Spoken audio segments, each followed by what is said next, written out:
Maraknya kegiatan masyarakat di tengah bulan Ramadan berpotensi meningkatkan kasus COVID-19 di tanah air. Beberapa kasus dan klaster mulai terjadi, seperti klaster buka bersama hingga klaster salat tarawih. Beberapa hari terakhir pun masyarakat berburu takjil, berbelanja di pusat perbelanjaan hingga mudik jelang lebaran, memicu adanya kerumunan di tengah masyarakat. Lalu bagaimana pemerintah mengantisipasi adanya ledakan kasus COVID-19? Sudah ada Dr. Siti Nadia Tarmizi, juru bicara vaksinasi COVID-19 Kementerian Kesehatan. Selamat sore Bu Nadia. Terima kasih sudah bergabung bersama kami di CNN Indonesia Newsroom.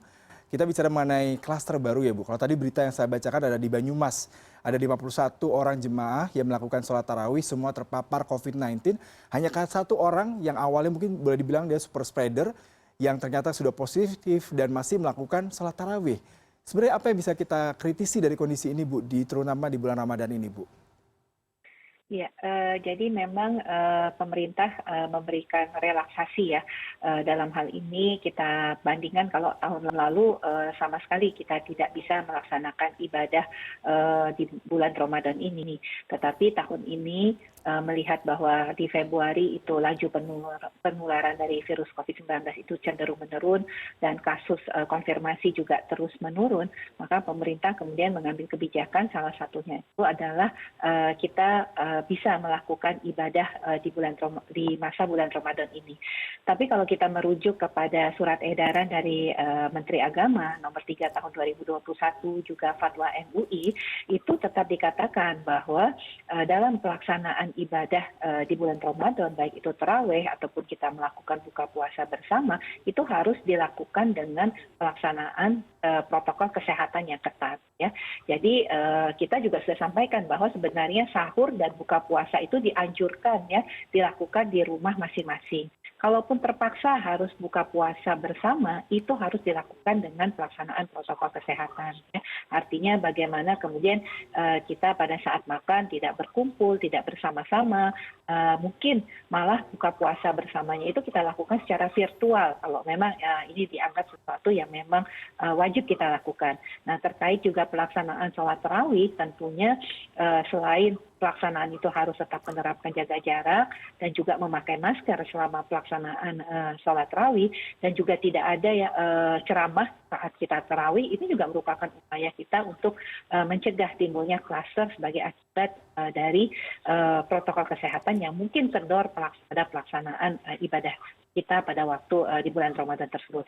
Nah yang penting juga satu lagi adalah bagaimana kita sendiri mengetahui kondisi kesehatan kita.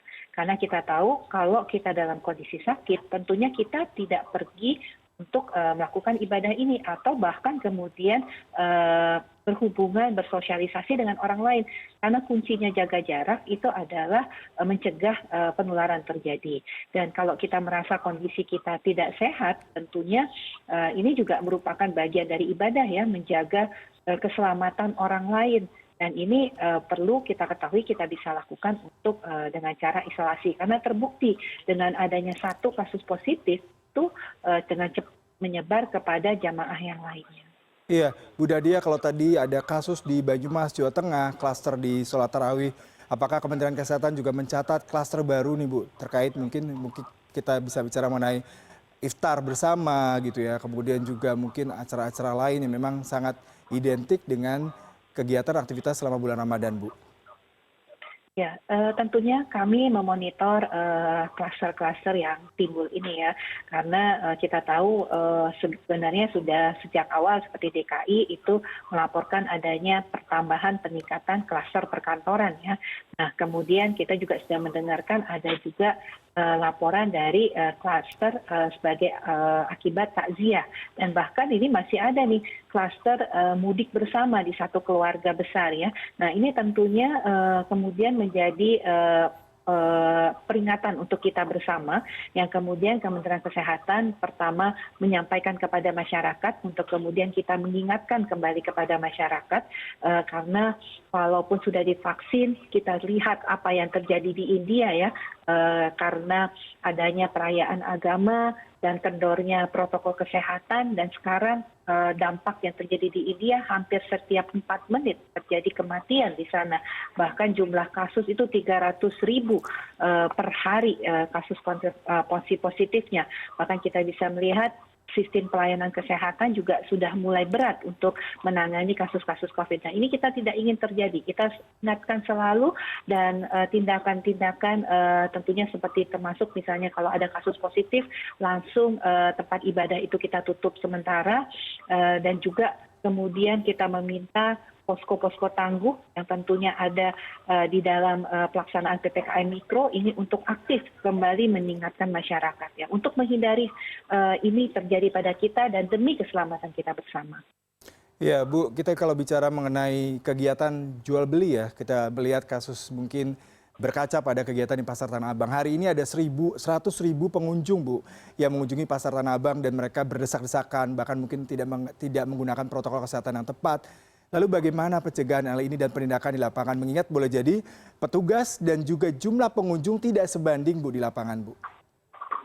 Ya, tentunya yang pertama harus ada ketegasan ya dari tentunya Satgas itu sendiri, dan ini tentunya harus bekerja sama ya, tidak cukup mungkin dengan tenaga keamanan yang ada di Pasar Tanah Abang saja, tapi tentunya harus melibatkan aparat keamanan lainnya termasuk TNI, Polri, dan Babinsa ya, untuk memastikan dan mengantisipasi, dan kita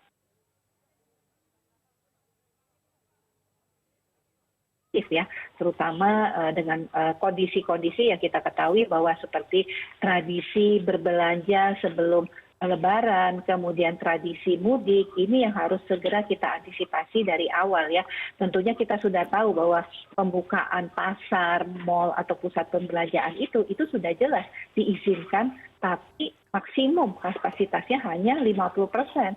Nah, ini yang harus tentunya tegas kita sampaikan kepada masyarakat, dan tindakan ini juga harus dilakukan secara tegas supaya tidak terjadi hal-hal yang kita inginkan, termasuk nanti bagaimana pengaturan.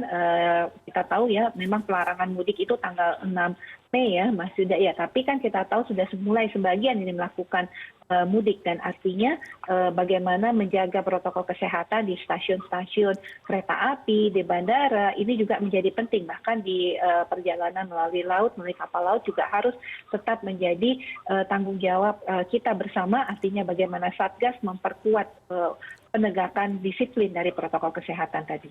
Ya Bu Nadia, saya tertarik dengan pernyataan Ibu terkait dengan arus mudik yang rata-rata mereka lebih awal, mengingat pada tanggal 6 memang sudah ada pelarangan mereka untuk melakukan aktivitas tanpa urgensi yang penting ya Bu ya.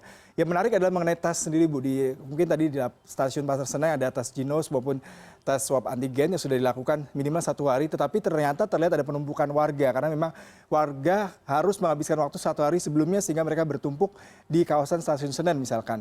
Kemudian juga antrian membeli tiket nih Bu, itu salah satu hal yang juga menarik untuk dikritisi, mengingat ketika banyak warga lebih nunggu di peron, kemudian tidak menggunakan masker. Lalu seperti apa nih Bu tindakan yang sangat signifikan dilakukan petugas, mengingat belum tanggal 6 nih. Apakah penegakan hukumnya juga sama ketatnya meskipun belum diselenggarakan pelarangan untuk mudik pada tanggal 6 nanti Bu?